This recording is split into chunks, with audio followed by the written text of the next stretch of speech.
Happy Sunday. I am back with more tips for you guys about live virtual summits, not live, virtual summits, and how to set yourself up for success. So, we've already talked about content and context and how content is not enough. There has to be context in all of the material that you're going to be presenting.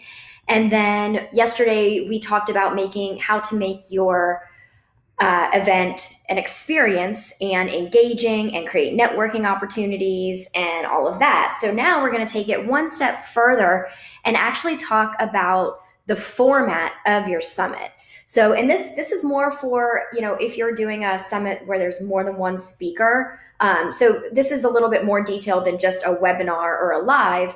This is for when you have curated a bunch of speakers and bringing them all together in one platform to deliver to your audience. So choosing the format for your summit, it's actually a pretty big decision, and there's a lot of things that go into it. You just have to think about what's going to work best for you, what's going to work best for your speakers, and know that whatever you choose, there is no right or wrong, and that it will turn out just fine.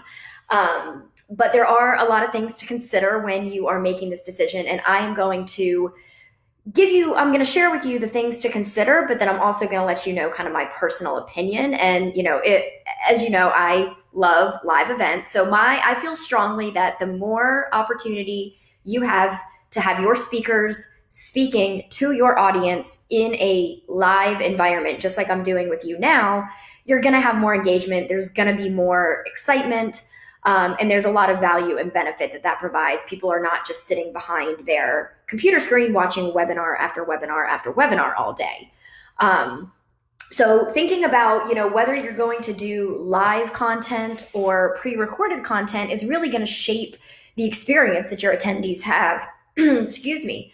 But at the same time, those decisions will also determine the amount of work that it's going to take from both you and your speakers. So, like I said, when you're going live, people love presentations. When you go to a live event, think about what your experience would be like if you're sitting in a room and all of a sudden somebody walks on stage, they introduce the next speaker, and then a video comes up and you're sitting there watching a video for an hour. I mean, sometimes that may not be avoidable. Things happen. But in the general scheme of things, people show up and they're speaking to you, to the audience. And so I strongly encourage that. Now, I will say that just like at a live event, there are risks that go along with that in a virtual event. In this case, you run the risk of having all of your speakers show up at exactly the right time to go live. That's where all of your preparation, planning, rehearsals, and communication will come into play.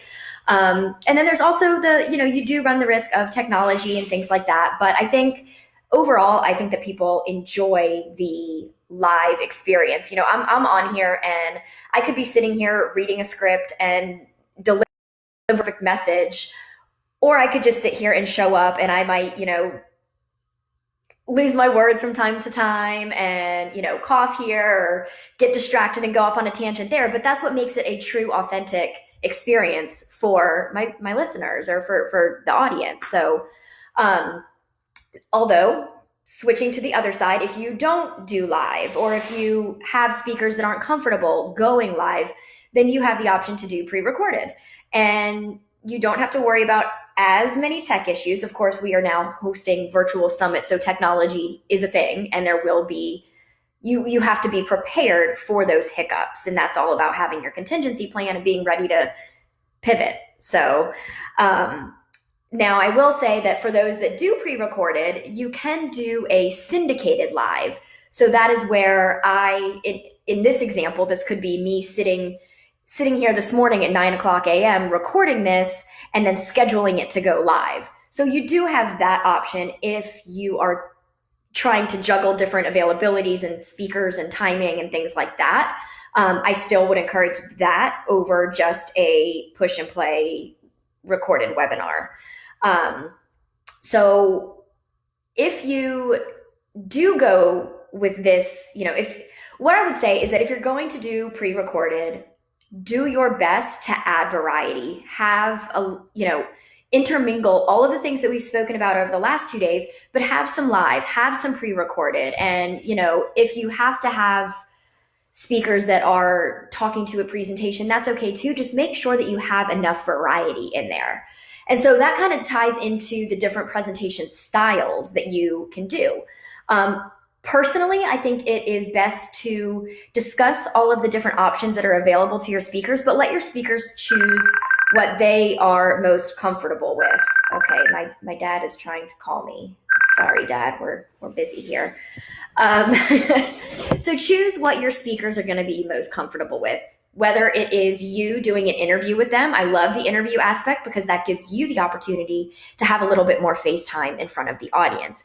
You are, asking them, you can guide the topics a little bit. Of course, you'll be prepared. You will have spoken with them. They'll know what questions are going to come up. But that's a real just, kind of like a hot seat or a panel or interview type style. It gives everybody a little bit of, it's different than just that standing up, delivering a presentation.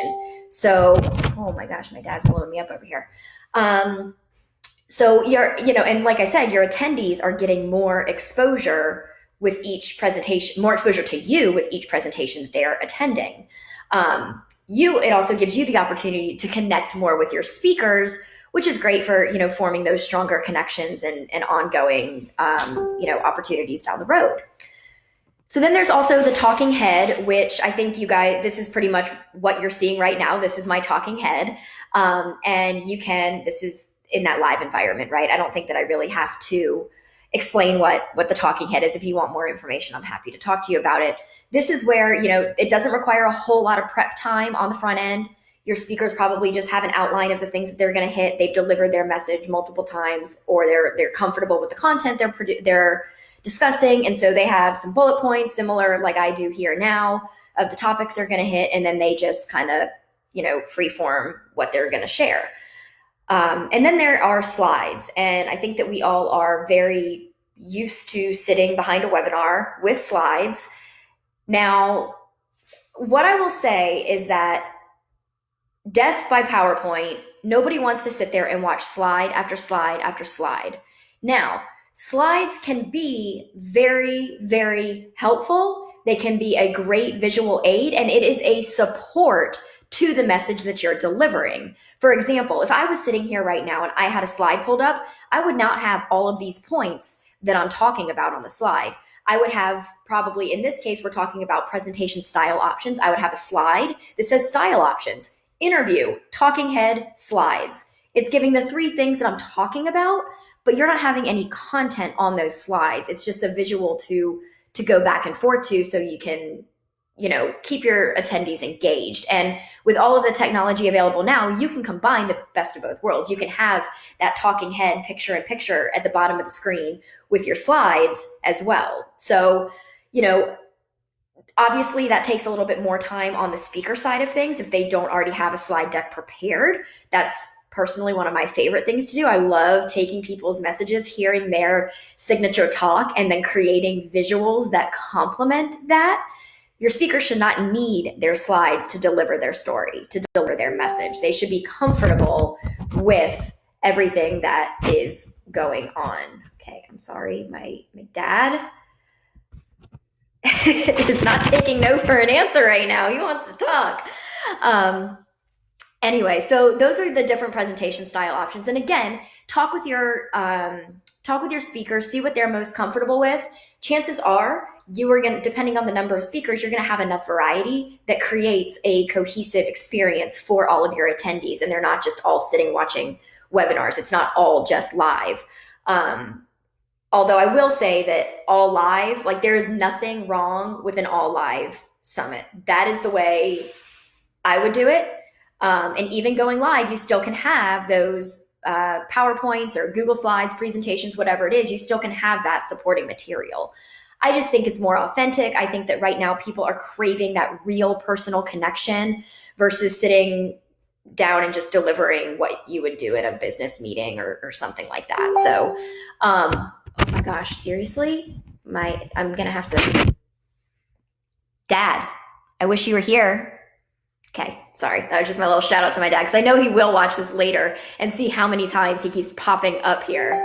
Anyway, so let's see. Yeah, let your speakers choose their format, what they want, what is going to work best for their content.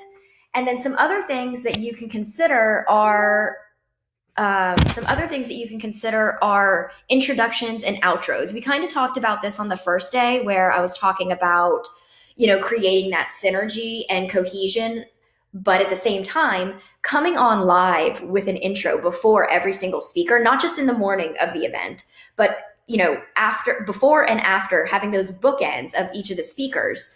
That's a great way to provide that live engagement. This is where you can bring in some music on the back end. You can do a stretch break. You could bring in, some breath work or some energy, whatever, anything that you can do to kind of split up the monotony. I think that the biggest thing in these summits is remembering that we have to create an experience for our attendees. We want them staying throughout the duration, and that the best way to do that is by giving them variety, because they're going to want to keep coming back to see what's going to happen next.